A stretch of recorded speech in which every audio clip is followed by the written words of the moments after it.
Hello. All right. So today we're going to talk about money. What specifically regarding money? We're going to find out together. So I recently got a new deck. It's so beautiful. It's the Tree of Life Oracle. And I'm just going to say that we're all in for a ride together. Right? Now let's go ahead. All right. So we have our first card. We got two. Oh, just look at this beauty. Take a moment, see what resonates, what sticks out to you, what colors speak to you. All right, so we have Nestak Victory, Hope, Love, and Art. Okay, let's see what this has in store for us. All right.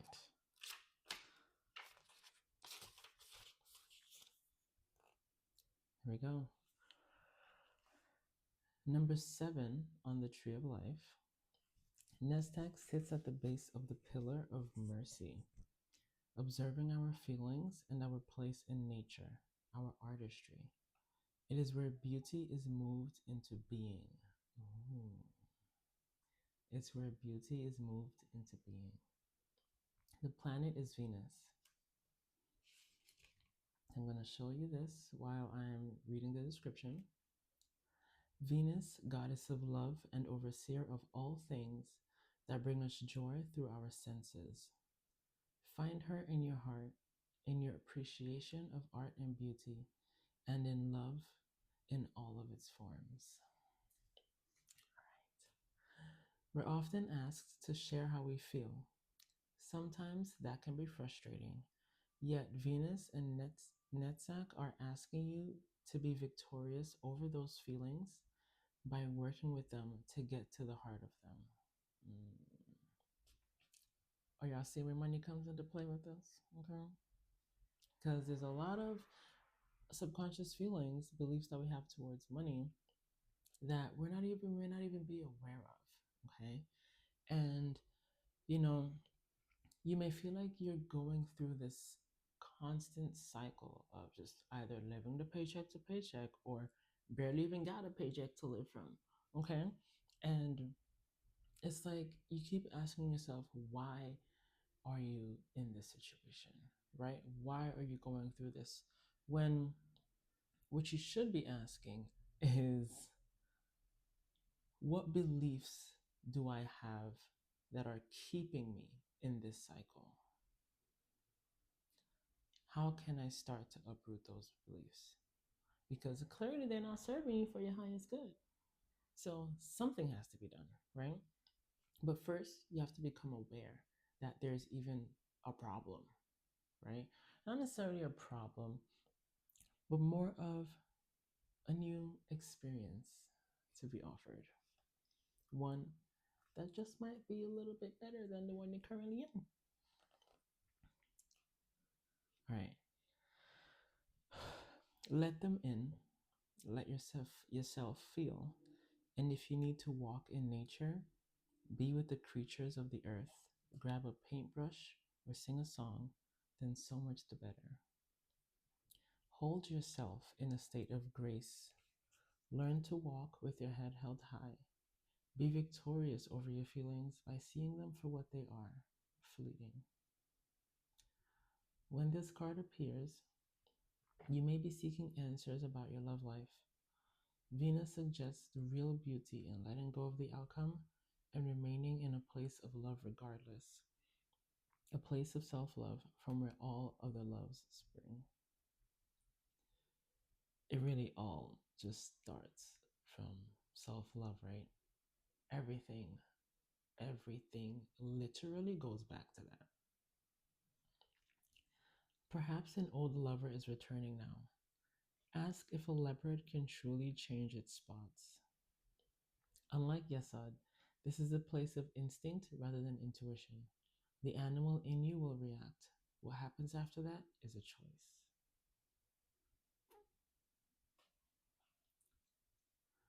Now, how can you activate this? Create a piece of art. This doesn't need to be a huge task. You can draw on your phone. You don't even need to draw. Sing, dance, paint, sculpt, knit a woolly hat. Whatever feels natural to you. Whatever form of expression draws you in, that's what you need to tap into. And by expressing with your feelings, you can process them. Express yourself. There's so many different methods out there, manifestation techniques, a whole bunch, just so many. And it's so easy to get caught up in all of it that you sort of lose sight of what your method is.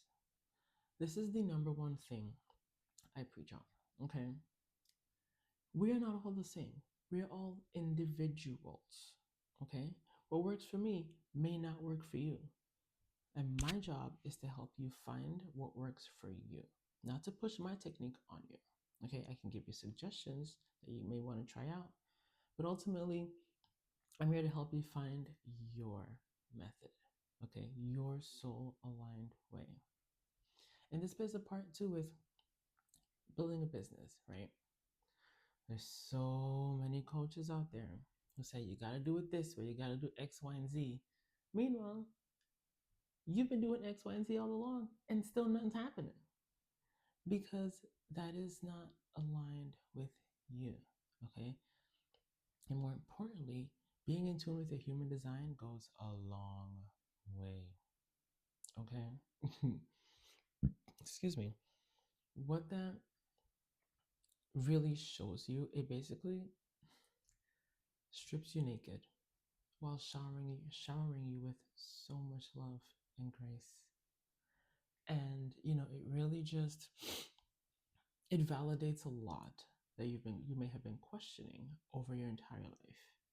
And it's such a game changer, such a game changer. If you want some more information on how to know what your human design is, definitely drop it in the comments, reach out. I'll leave a link down below where you can go ahead and reach out to me. We can get you going on your human design path because it's important. All right, second card we have understanding.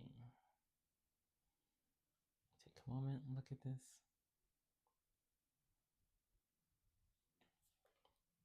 Silence, awareness, the divine feminine.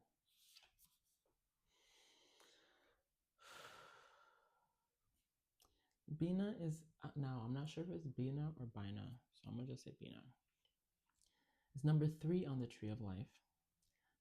Bina is located at the top of the pillar of severity, a place that offers her a view of the whole tree, where she sits not in judgment, but in understanding, seeing all. Saturn is her planet, a planet of form, of control, time, and karma. Now hold it up while I read the description. The main figure is a mature queen. Her role is to bring the worlds of energy into form, to give structure to the chaos, and to be the support for those seeking divine feminine wisdom. We all need a bit of quiet time, the space to breathe, to bring some structure to events that may have been chaotic. You are invited to hold yourself in silence now, and to do it within the energetic field of one of the universe's most potent forces, the divine feminine. You may have to call on the strength of your own divine feminine energy, regardless of how you identify, to find the courage to get up and face a responsibility that has you weary, but you will continue to love even in the face of physical, mental, and emotional tiredness. There's that love word again. Walk with someone who needs you to be present and to be nothing more than that, or seek someone who can do that for you. Your stillness will enable you to detach from your story, to write a new one, and to step into a new world stronger with a greater understanding of your soul and what's next. This goes back into those beliefs we were talking about earlier, right? You're writing a completely new story for yourself. And yes, you do have the power to do that. You don't have to wait on anybody else. You don't have to wait on anybody's government to do that for you. Okay? You are the only person who holds the power to do that. Now, how can you activate this? Keeping your own counsel isn't always easy, but it is always advisable. And as you learn to release your energy when it's appropriate, if at all, practice putting space between thinking and acting in haste. Pause. Consider an option fully before doing anything. Spend some time in silent contemplation on a regular basis. So, what this is saying for me is that really dedicating that time to yourself to figure out where are you now, but most importantly, where do you want to go? If those two answers are not the same, there's clearly some work to be done. Now, I must say, in the midst of recognizing that you have tons of work to do, give yourself grace, shower yourself with love, because it's not always going to feel easy, okay? And that's okay. Still take the time to simply sit in silence. Allow yourself to feel these feelings as you're going through this transition, because it is a lot as you begin to rewire your entire being, you know? And then on top of it, with all the outside noise, what is your go to method to blocking out the outside noise? If you currently don't have that answer, simply sit in silence, take a few deep cleansing breaths, about 3 to 5, and then ask the question. Allow the answer to come to you naturally. Whatever comes, don't judge it. Simply let it flow to you, because that's your intuition. And, with the way everything's set up right now, we're so conditioned to ignore that voice. But no, no, no, no, no. That voice holds all of your power. Okay? And it's past time you start tapping into it. I'll see you guys on the next one.